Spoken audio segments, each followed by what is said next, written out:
Bom dia, vamos lá, levanta esse friozinho, né? Sai da cama aí, vamos lá, muito sucesso aí, muita coisa boa. Programa de hoje especial porque ocorreu uma mudança recente, que é o novo CPC, o novo Código de Processo Civil. Como o professor sempre fala, o novo Código de Processo Civil, ele é uma matéria importantíssima, residual. Costumo falar em aula que o de processo civil e a Constituição Federal realmente são as legislações mais importantes que nós temos no cenário jurídico brasileiro. Por quê? A Constituição Federal, na verdade, é o contrato social dessa pessoa jurídica Brasil. E o processo civil é residual em todas as matérias, né? Tudo você usa processo civil. Ah, professor de Direito do Trabalho, você usa processo civil? Claro, é aplicado de forma subsidiária, com o artigo 769 da CLT. Então, o Código de Processo Civil ele é utilizado muitas vezes até em processos disciplinares, no CRECE, na OAB, conselhos de medicinas, conselhos de contadores. Então, na verdade, olha a importância desse Código de Processo Civil. Muita coisa alterou, muita coisa foi positiva. Realmente o professor aqui teve a oportunidade de falar das tutelas de urgência, né? Que hoje não dá mais sozinhas, separadas. As tutelas de urgência hoje são tutelas provisórias, conversamos sobre isso. Criar a tutela de evidência, os prazos recursais de 15 dias. Então muita coisa aconteceu. A audiência de conciliação que até então não tínhamos antes, hoje nós temos. Foi excluído o rito sumário, o rito ordinário. Hoje o rito comum, nós temos aí a Justiça Federal e a Justiça Estadual, mas na Justiça Estadual não tem mais aquele rito sumário e ordinário como tinha antes. Continua existindo o Juizado Especial Civil, o JEC, o Pequenas Causas, né, o apelidinho que criaram para ele. Então muita coisa melhorou. É um código mais claro, um código mais objetivo, mas claro, depende, né, a atuação do novo CPC depende das pessoas. Então nós precisamos sim e mais funcionários nos fóruns, nos poderes judiciários, mais qualificação. Então, na verdade, a Justiça Federal precisa de pessoas, a Justiça Estadual também, tudo isso para realmente esse código dar essa celeridade que nós, operadores do direito, precisamos, né? E você, a sociedade, precisa também. Então, o tema de hoje é muito importante, nós vamos falar sobre as respostas do réu. Você tem que saber, hein? Muita gente erra, muita gente não tem ideia, pensa em defesa, contestação, e não é verdade. Então, vamos explicar hoje aqui. Quando eu falo de respostas do réu, quando eu falo, olha, por favor, faça a resposta do réu, vai pensar, no primeiro lugar vai pensar o quê? Contestação, defesa.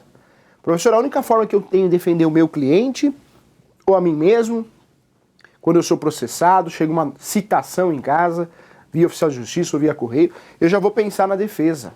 É a defesa que eu tenho para me defender, só isso. Então não é verdade. As respostas do réu, na verdade, são gêneros de várias espécies. Então, respostas do réu é gênero de várias espécies. A primeira resposta do réu que vem em mente, sim, é a contestação, que na trabalhista é chamada de defesa.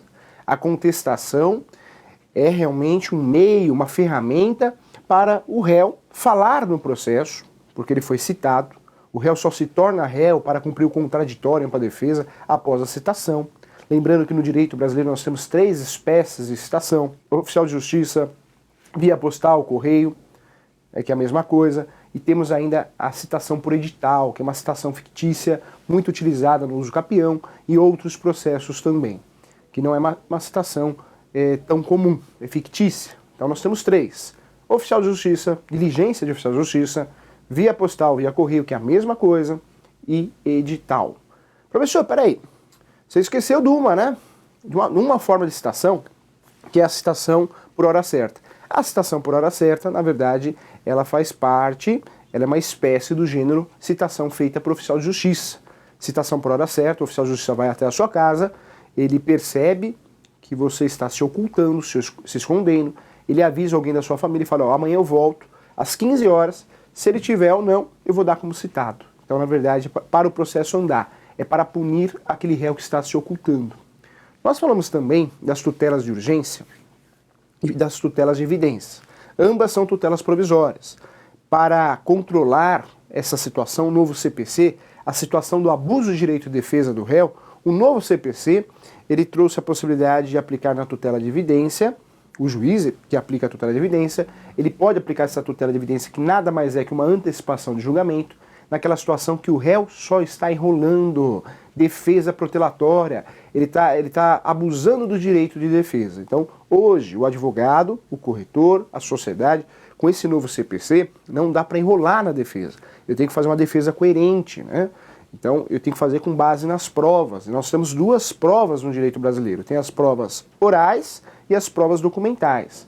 Prova oral é tudo que é falado pela boca. Então vou pensar em testemunha, vou pensar no depoimento pessoal das partes, que é um ato personalismo, salvo exceções. Nas provas documentais eu tenho a prova documental estrita, né, ou em sentido estrito, que é documento, papel, cadeira, mesa. Tem a prova documental também, que é a pericial, inspeção judicial, e a grande novidade do CPC, que é a ata notorial, também é considerada a prova documental. Então, o réu, para não correr o risco de cair aí no abuso de direito de defesa e perder o processo, porque vai ocorrer um julgamento antecipado, que é chamado de tutela de evidência, ele precisa aí realmente usufruir das provas no direito brasileiro, ele não pode ficar enrolando.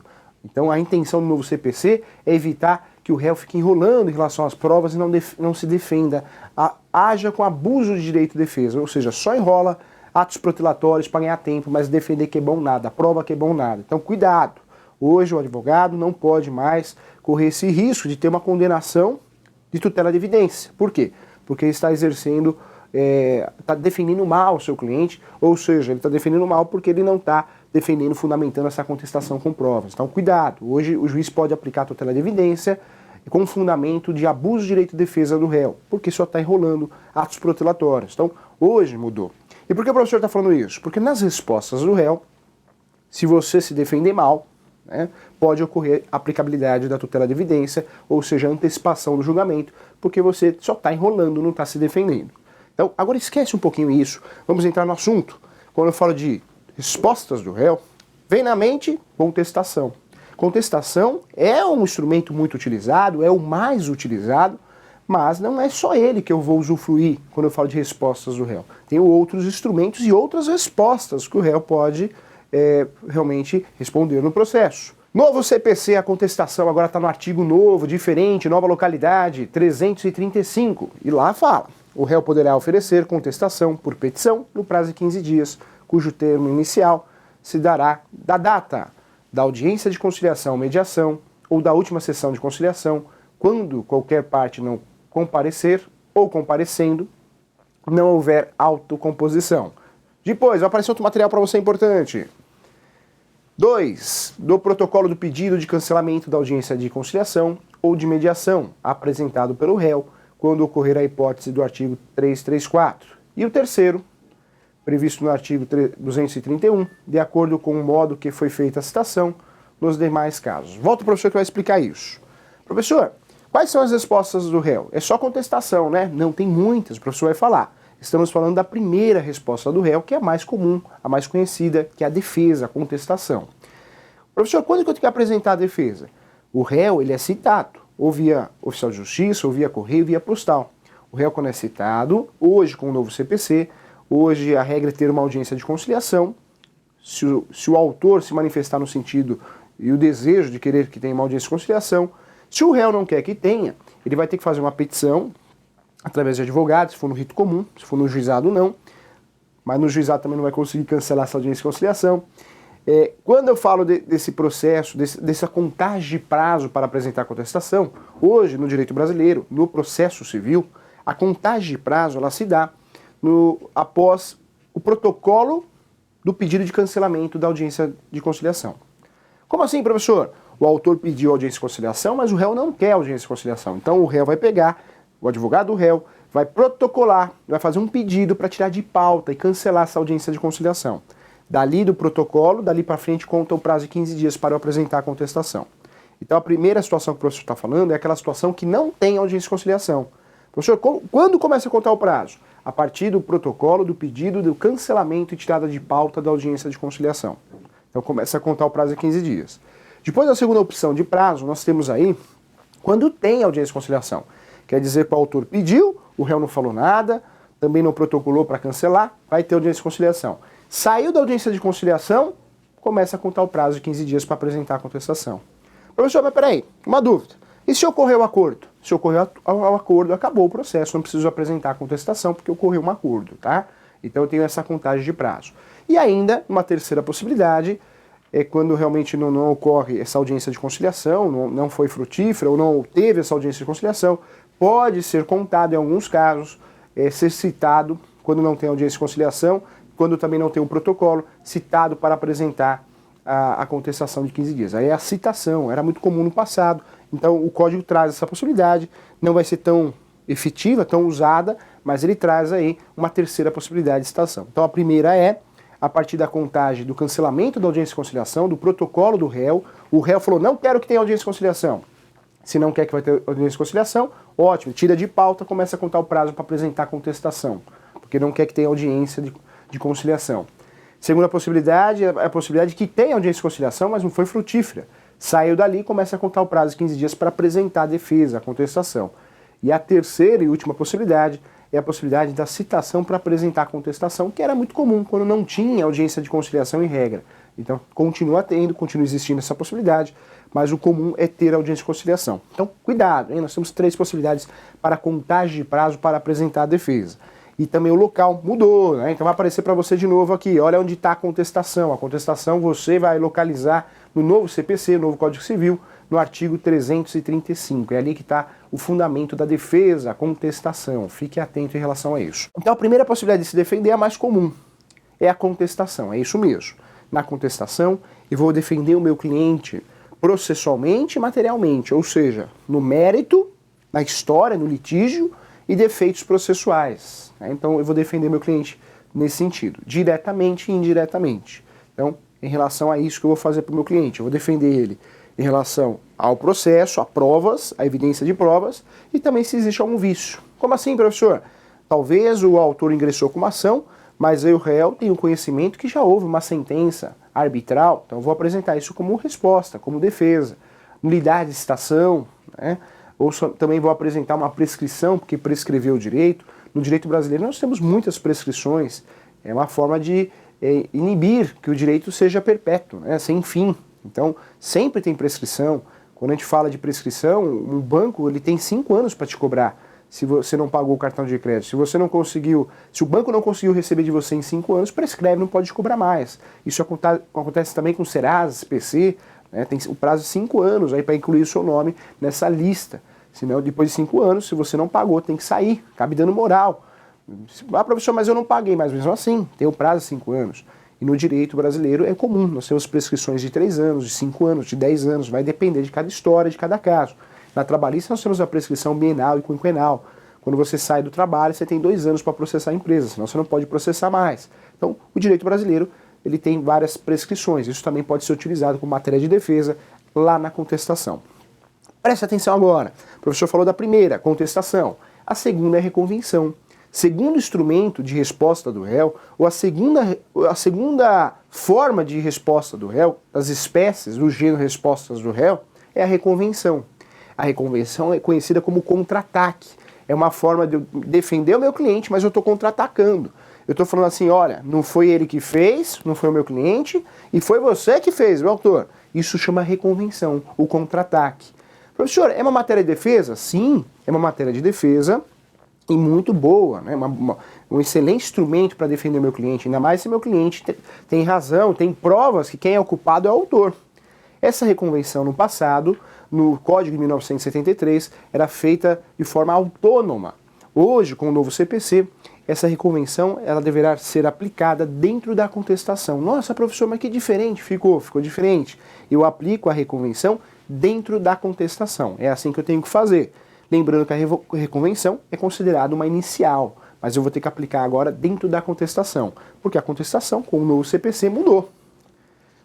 A contestação, eu posso agora usufruir dela para, dentro dessa contestação, impugnação de valor de causa, exceção de competência, né? Então, tudo que for matéria extra, processo que eu, no Código passado, de 1973, eu utilizava em peças autônomas, né? Peças avulsas, agora é tudo dentro da contestação. Então, facilitou. O direito brasileiro, com o novo CPC, ele quer que os atos sejam praticados de defesa dentro da contestação. Então, falamos da primeira, reconvenção, a segunda. Primeira contestação, reconvenção a segunda. Professor, onde eu acho reconvenção no novo CPC? Reconvenção aparece no artigo 343, tá? Então é lícito ao réu propor reconvenção para manifestar pretensão própria conexa com a ação principal ou com o fundamento da defesa. Volta para o professor. Professor, respostas do réu é o assunto de hoje. Isso, parabéns. Quantas respostas do réu nós temos? Falamos sobre duas. A primeira resposta do réu é a contestação, a segunda, a reconvenção. Acabou, né, professor? Acabou nada, tem mais ainda. Então falamos da defesa, que é a contestação. Depois o contra-ataque, que é a reconvenção. E vamos para a terceira possibilidade, que é o reconhecimento jurídico do pedido. Quando eu falo reconhecimento jurídico do pedido, muito aluno na prática, né, o professor dá muita aula presencial, professor, mas eu falar que eu estou errado, estou me defendendo, é um absurdo. Não é absurdo, não. Talvez o advogado mais coerente vai te dar uma orientação, mais coerente e mais prudente. Olha, autor, ou melhor, ó réu, você está me contratando para fazer uma contestação ou uma reconvenção. Mas nós temos o reconhecimento jurídico do pedido e isso é importante aplicar no seu caso, sabe por quê? Porque o autor ingressou com uma ação com várias provas, muitas testemunhas, foto, filmagem, que você passou o farol vermelho. Ah, professor, mas eu queria falar que não fui eu. Então, se a gente falar que não foi você, nessa situação, além de você ser condenado, porque o autor tem todas as provas e você não tem nenhuma testemunha, nenhum documento, além de ser condenado, você vai ser condenado a dano moral, honorários advocatícios, que é a sucumbência, porque ele vai ganhar ação. Talvez é melhor a gente fazer uma petiçãozinha e falar assim, olha, excelência, eu reconheço todos os pedidos do autor, ou pelo menos parte dos pedidos. Isso chama reconhecimento jurídico do pedido. E professor, é uma estratégia de defesa? Sim, é considerado uma resposta do réu. Talvez é melhor você reconhecer o pedido do que perder ainda danos morais, sucumbência. Então é melhor perder só os danos materiais, porque você não tem prova, você está errado. Então nós temos a terceira possibilidade de resposta do réu, que é o reconhecimento jurídico do pedido. Primeira, a contestação. Segunda, a reconvenção. Terceira, reconhecimento jurídico do pedido. Professor, acabou as respostas do réu, né? Não tem mais. Não tem mais. Nós temos aí a quarta opção de resposta do réu, que é o desmembramento jurídico do polo ativo da ação. Desmembramento jurídico do polo ativo da ação. Professor, não entendi, vou te explicar. É aquela situação que você é réu numa ação de uso capião coletivo, é réu numa ação de litisconsórcio necessário, ou seja, vários autores. Eu, advogado, você é réu, trouxe para mim uma inicial e falou, olha, eu estou sendo processado, eu preciso contratar um advogado para me defender. Aí eu olho o processo, tem 25 autores, ou seja, 25 pessoas processando você no mesmo processo, não são ações separadas. Professor, tem qualidade para o advogado, para o réu se defender? Não tem. Então, um pedido que você pode fazer, que é considerado resposta do réu, é falar, excelência, para que eu possa me defender com qualidade, eu quero que ocorra o desmembramento do polo ativo da ação. Ou seja, essas 24 pessoas aí que estão qualificadas numa inicial, numa petição inicial, eu não consigo me defender contra essas 24 no mesmo processo. Pede aí, excelência, para separar, nem que eu tenha que me defender 24 vezes, mas é melhor me defender 24 vezes, né, de 24 pessoas diferentes, do que me defender contra uma pessoa só, porque são histórias diferentes. Então, fica aí mais uma opção. Então, essa opção que o professor está falando é desmembramento do polo ativo da ação. Fique atento em relação a isso. Acabou, né, professor? Não, nós temos mais uma opção, que é a revelia. Professor, mas peraí. Revelia eu aprendi na faculdade ou assistindo no Google, no YouTube, que é quando o sujeito não se defende. Ele foi citado no processo, mas ele fala, vou deixar para lá, não vou gastar dinheiro com advogado, não vou fazer nada. Ele que me processa, deixa esse processo correr. É uma opção. É uma opção de resposta do réu. A revelia é aquela opção que você foi citado, a citação foi positiva, mas você não quer se defender. Não, deixa correr. Na orientação do professor, na prática, você não deve fazer isso nunca, né? Porque uma vez que você deixa de se defender, você pode ser condenado a fatos mentirosos, né? Então, cuidado. Você tem que se defender, sim, é um direito de defesa que você tem. A partir do momento que você é citado e não se defende, o risco é muito grande de você perder a ação. Então, não vale a pena. Mas olha que interessante, olha quantas respostas do réu. Olha como a gente está quebrando aí uma lenda jurídica, né? Olha, a resposta do réu é contestação, e no máximo reconvenção, não é verdade? Nós temos a contestação, temos a reconvenção, temos ainda o reconhecimento jurídico do pedido, temos o desmembramento do polo ativo da ação e temos a quinta opção, que é a revelia. Olha quanta coisa nós temos. Revelia é o fato de ser citado, mas eu não quero me defender. Professor, vale a pena fazer isso? Dependendo da situação, o professor orienta você fazer o reconhecimento jurídico do pedido, mas revelia não, porque você tem que falar, né, no processo. Mas é mais uma opção de resposta, objeto que cai muito em concurso, objeto também que o corretor tem que ter conhecimento, o leigo, o advogado, para ter noção que o leque é maior do que apenas a contestação, tá? Então fique atento em relação a isso.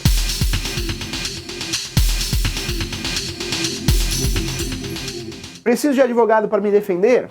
Nós temos aí o Instituto do Ius e Jus Postulandi. Então, na verdade, esse instituto ele é aplicado no JEC, Juizado Especial Civil.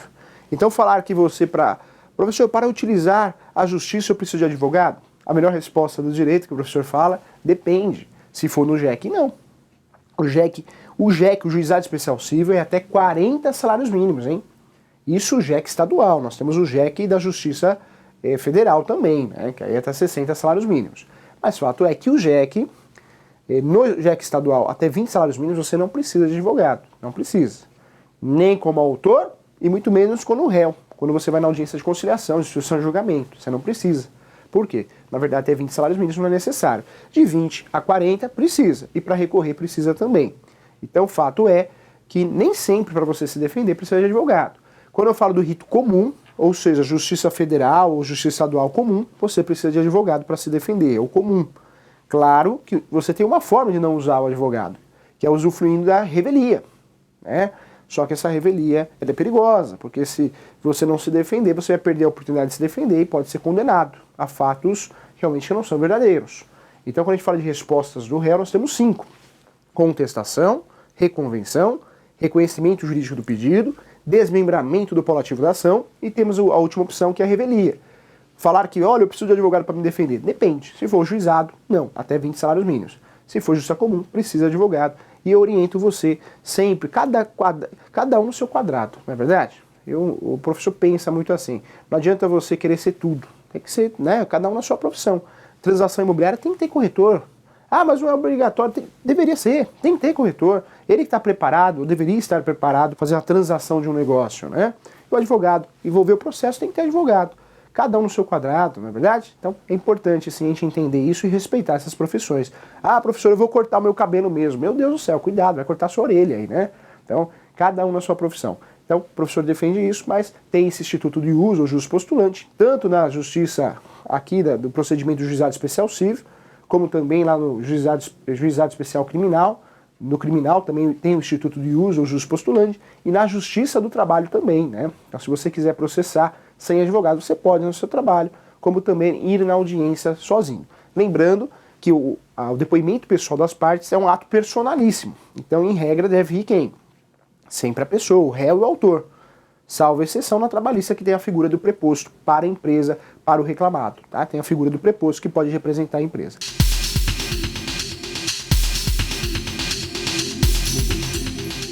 Rubens de Campinas, um abraço para você, Rubens de Campinas, tá?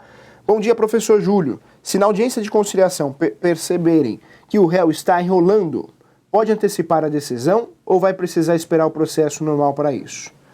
Rubens, boa pergunta inteligente, tá? Rubens, um abraço para você. Em primeiro lugar, que está assistindo nosso programa, ajuda a divulgar o nosso programa pelo WhatsApp, pelo Facebook, é importante. Envie sugestões também. Esse mês agora de junho, nós estamos com temas importantes, temas interessantes e solicitados aí por muitos corretores. Então, tá muito especial a agenda aí de junho. Tenha certeza disso, você vai gostar muito. Continue acompanhando nosso programa. Hoje, com o novo CPC, se o juiz perceber que a defesa do réu é protelatória, é fraca, só está enrolando, ganhando tempo, cada hora ele junta um documento novo e o juiz pede para tirar o documento, apesar do processo ser digital, ou seja, é uma defesa completamente protelatória. O juiz percebeu, ele pode aplicar a tutela de evidência. E a tutela de evidência, apesar de ser chamada de tutela provisória, estar do lado da tutela de urgência, a tutela de evidência, na humilde opinião do professor, ela está no lugar errado, deveria estar na antecipação de julgamento, porque é uma forma de antecipação de julgamento, pode aplicar sim. Então hoje, o réu, com o novo CPC, tem que tomar cuidado. A defesa tem que ser coerente. Professor, mas eu sou réu, não tenho defesa, não tenho prova. Então faz o reconhecimento jurídico do pedido, faz um acordo, parcela a dívida, não sei, mas não pode enrolar, porque isso o juiz pode aplicar a tutela de evidência, vai sair mais caro, tá? Então fica a dica aí. Agradeço a você, boa semana, sucesso, pensamento positivo sempre, hein? Tchau, fui!